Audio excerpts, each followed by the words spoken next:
Hello everyone and welcome back to my channel. I am so excited about today because I'm going to share with you my fail-proof 3-step method to declutter every room and system in your home. I'm going to teach you how to remember it, how to implement it into your life so that you can take back control and live the life of your dreams. Want to know what it is? Well, just keep watching.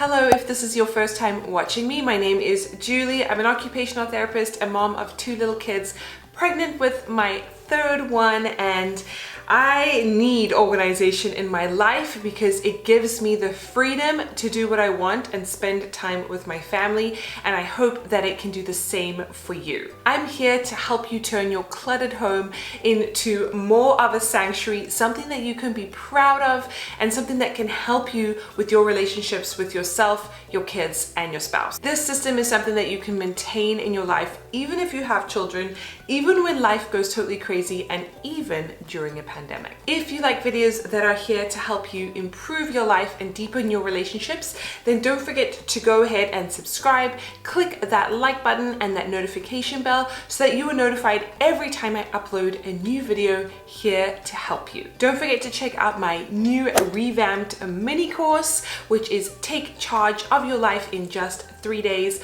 All the information will be down in the description box. And super exciting, my signature course, The Organized Mom, is going live very soon. So make sure that you're signed up on the waitlist so that you are the first to be notified when it goes live. Everything that I discuss here on my videos and on my Instagram is really the tip of the iceberg when it comes to transforming your life and long-lasting positive habit formation. So I'm so excited to have an opportunity in this course, The Organized Mom, to dive deeper into those topics and really help you create the life of your dreams. Okay, so what are those magical 3 steps that I was alluding to?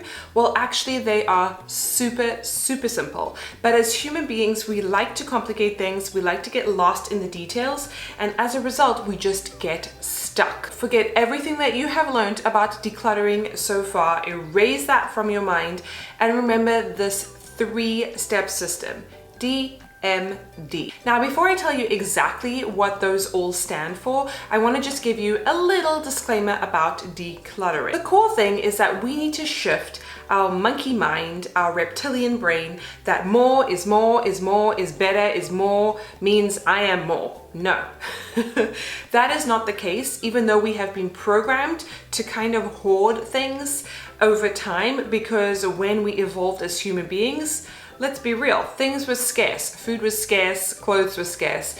And now that we live in an abundant world where things are cheap to manufacture, we are bombarded by advertising and marketing and the cheap allure of goods being the solution to our problems. In fact, they are crushing us and they are killing us. You can see this as a result of things like minimalism, the movement becoming really popular, the documentaries, tons of YouTubers talking about simplifying their lives and minimalism. So clearly it's a thing. We don't even realize the load of subconscious stress that we carry around by having to maintain items, store items, fix items, find some place for them to go. And what happens is that we emanate this stress onto our children, where living in chaos and living with clutter is just the norm. It's what we are used to. Let me know in the comments if you grew up in a house that was very cluttered or that had a lot of things. I grew up in a house that was very organized, but we had a lot of things that we probably didn't need. In fact, I know we didn't use half of them because the culture is to collect things, keep them, store them, and ultimately kind of hoard them. So save your kids years of therapy, kidding, not kidding, and start to get that stuff out of your life. So when you're looking to transform any space in your life, in my previous video I spoke about the pantry, but really this can apply to anything. You have to look at the first D, which is the definitely's. I feel like a lot of people work backwards when they are looking to declutter their lives. You get overwhelmed by all of the stuff that you want to get rid of, and then you have no more energy left to focus on the things that you actually want to keep. So, like my role model, Marie Kondo, always says, you need to find the joy in things and you keep things that spark joy. Let me know if you've read that book and if you can relate. Love me some Marie Kondo. So my method is to really start with the definitelys, things that you absolutely need, that bring you joy, that you really want, that there is no way that you are going to let go of them at this point. It's just a no-brainer. It's an easy decision for you to know that you need to keep these things. They could be very basic things that keep your life going, and then other things that are a little bit of an indulgence for you or something that brings you joy. You know what those are. You're going to focus on that. Now that you've created a definitely pile or category, you need to figure out how to put all of those things back in the designated space. Something that I speak a lot about to my students and to my community is that I like to use the walls that you are given in your home. I don't advocate for buying more storage or buying a bigger home to store your stuff. That is not what this is about. You need to work with what you have. And this is a gift that I have been given from living in a small apartment, realizing that I can live small and I can find the joy and happiness in everything, and I don't need nearly as much as I have been programmed to believe. Don't get me wrong, I want a big house one day, but you know what I mean. You need to find space for all those definitelys, and only then can you move on to the next category, which is the maybes. So the M for DMD stands for the maybes. And these are the items that inevitably you're gonna have questions about, like, ugh, should I keep this? Will I need this again in the future? You can keep it if there is space for it, but that space has to be real space. It can't be the type of space that if you stuff a maybe item in there, when you open the closet door, things hit you on the head. It has to be real space, and you have to be super discerning. I find the maybes probably the hardest category to declutter because you're not sure, right? You don't have necessarily a strong opinion about whether to keep or whether to let go.